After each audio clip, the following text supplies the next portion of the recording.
You have harmed me, but it stops here. I'm no longer gonna allow you to ruin my day when you cross my mind.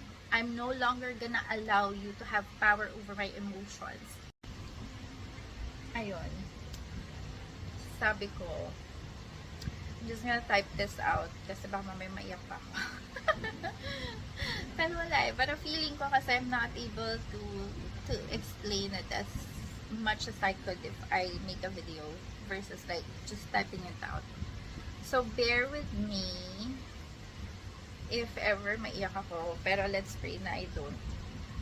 So the other day, I was in a group session where we briefly touched on Acts chapter 2. I'll explain further, pero let's read the verses muna. So we'll have some context. Dun sa, Acts chapter 2 verses 36 to 38.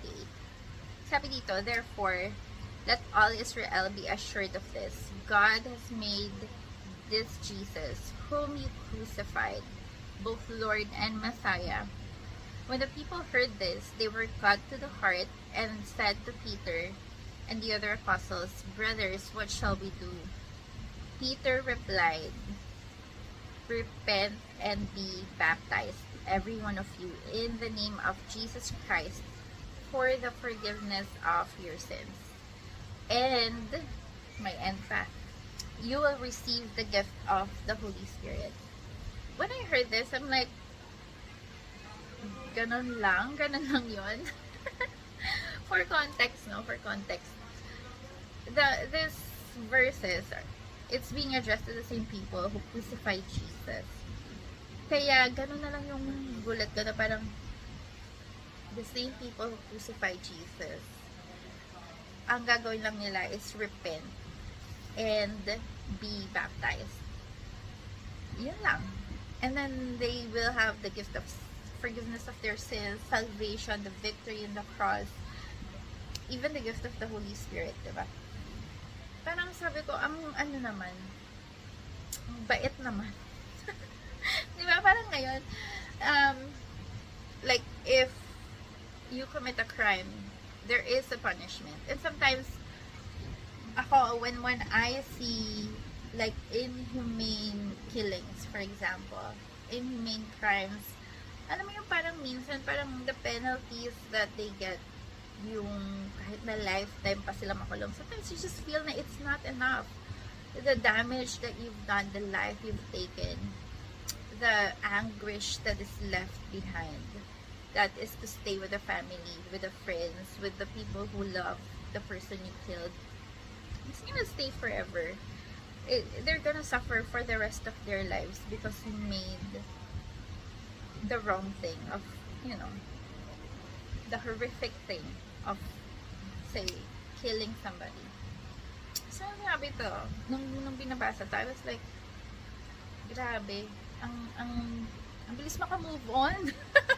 Ang bilis ako makamove on. Parang, ang God does not condemn. God does not condemn. Pero sabi kong ganun, when I got home, let me look into how much weight was taken away from these people. How much that forgiveness cost. So, nag-google ako. Again, ginugol ko lang ha, hindi ako nag-research na todo. So, kung mali itong nag-google ko, please correct me. Sabi dito, the scientific death of Jesus. The way it was described is the cross that he was carrying is actually 30 kilos that he had to drag for 2 kilometers. Di ba hill yun? So, pataas pa siya. 30 kilos, 2 kilometers, while people are spitting on you, saying insults to you. 30 kilos, 2 kilometers, pinapalo ka, hinahampas ka. So severe that the skin of Jesus' back natuklap siya. So severe na pati yung bigote niya, bigote ba tawag dito? Balbas, yung balbas niya natuklap. And that was not enough. Kasi ako siya, when Jesus was crucified. Ang sabi dito ha, hindi siya crucified with sa palm niya. Di ba parang ang common na pinapakita is sa palm. It was not sa palm. It was sa wrist. Dito, sa wrist niya. And that tore up the tendon that is extended hanggang dun sa may shoulder niya. So he was forced to support himself on a single nail. I know, sorry. Mali yan. Sabi niya to his wrist, not into his palms. There's a tendon in the wrist that extends to the shoulder. The Roman guards knew that when the nails were being hammered into the wrist, the tendon would tear and break, forcing Jesus to use his back muscles to support himself. Can you imagine? Dito mo. Dito ang wrist, diba? Dito mo. Pagod ka, nanghihina ka na siguro. And then you'd be crucified dito. Ito pa, sa paa niya, there's just a single nail on his feet. Both of his feet were nailed together. Thus, he was forced to support himself on the single nail that impaled his feet to the cross. Jesus could not support himself with his legs for long because of the pain. So he was forced to alternate between arching his back and using his legs just to continue to breathe. Imagine the struggle, the pain, the suffering, and the courage. Parang pag-iisipin mo yun. And then, ito pa ha, hindi naman namatay kaagad si Jesus eh. He bled 5 liters of blood. And tayo, talagang 5 liters lang talaga yung laman ng katawan natin. 5 liters of blood. So, he bled out. And that's how he died. He didn't bleed ng parang 30 minutes, patay na. 3 hours. 3 hours in the cross until he died. So, 3 hours, mahapdi yung likod mo, mahapdi yung mukha mo, mahapdi yung ulo mo, mahapdi yung sakit yung kamay mo, yung paa mo. And you're surrounded by people who are mocking you. And then, ang sabi lang dito is, repent and be baptized. Repent and be baptized. Yun lang ang requirement. After all that suffering, alam mo yun, parang I cannot comprehend how much grace, how much mercy Jesus, God, has given us. Kasi kung iisipin mo, parang ako nga when I was being asked to forgive, parang sabi ko, alam mo ba kung ano yung pinagdaanan ko? Alam mo ba kung ano ginawa ng mga taong to sa akin? Na parang, how can I forgive? And then sabi pa sa akin, and then you bless them. I'm like, are you kidding me? Did I make myself clear? These people wronged me in so many ways. You want me to forgive them, and you want me to bless them? Parang nang sinabi sa akin yan, alam mo yung parang na-trigger ako. And siguro some of you can relate then, I don't know. Pero, you know, sometimes I read stuff on social media na parang, you know, they're willing to go to war because somebody said something that offended them or somebody said something na siguro it was an insult or may utang sa'yo tapos hindi ka na binayaran. And those are valid reasons to be upset. And I understand the emotion behind it. Pero when God requires us to forgive, He understood very well how difficult it's gonna be. Kasi imagine Him having to go through all of that suffering, all of that mockery, all of the insults. And then, ano sabi niya, actually ngayon mga lang naalala, sabi niya sa cross pa lang, sabi niya, Father, forgive them, for they don't know what they're doing. love, mercy, and grace can do something like that. No, while you are suffering, while you are dying, while you're being mocked, you would say, forgive them. Diba? Forgive them. I wish we have that heart. I pray. I pray. I pray that we get anywhere close or even just an inch of what Jesus did in terms of forgiveness, of what God did in terms of forgiveness. So we can have the courage to forgive those who have wronged us. Kasi ano bang sabi sa Bible tungkol sa forgiveness? Teka lang ha. Hindi ko siya na-ready. Wait long. Sabi, for if you forgive other people when they sin against you, your heavenly Father will also forgive you. Ay, galit. Ay. Forgive and you will be forgiven. Sabi sa Luke chapter 6 verse 37, forgive and you will be forgiven. Forgive and you will be forgiven. Hindi sinabing forgive, I will forgive you. And then if you want, optional, siguro you can forgive others to suggestion lang. Hindi naman yun yung sinabi, di ba? Ang sabi is, forgive and you will be forgiven.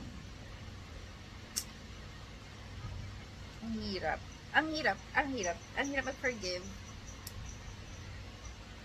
Pero when I think about how just our God is, I don't just think about how He is gonna be just to the people who offended me, who wronged me.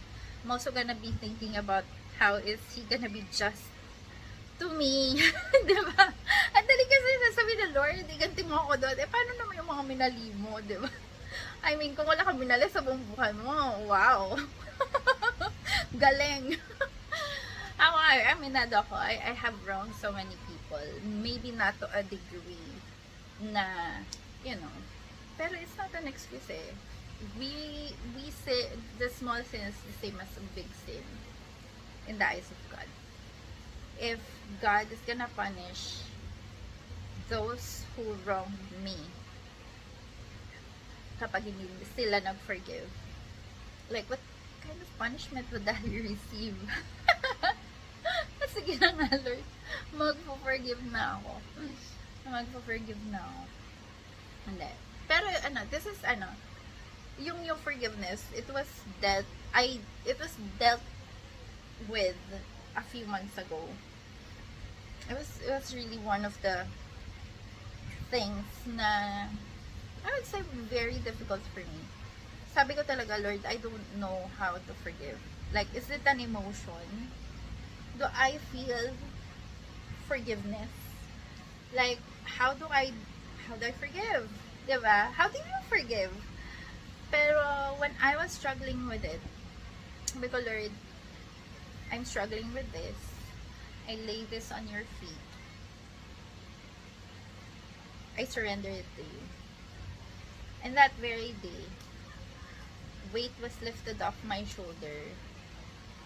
And I just feel lighter. Right now, if like, say somebody offends me, hindi naman ako santo ha, hindi ako santo. Na-offend pa rin ako, nang-offend din ako. Pero immediately when I realized, Lord, forgive me, and I forgive them. And then I asked the Lord if it was the lack of patience. Lord, help me with my lack of patience. Or, you know, whatever it is that caused me to sin. Anyways, I'm not an expert on this. It's also a journey that I'm going through.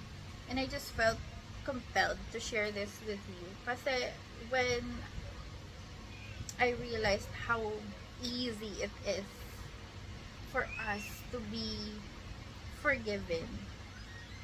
Like, who am I to withhold forgiveness on others? Feeling ko lang ha, sa akin lang, the way I see it, unforgiveness is the enemy's lie na when you forgive, you're doing somebody a favor.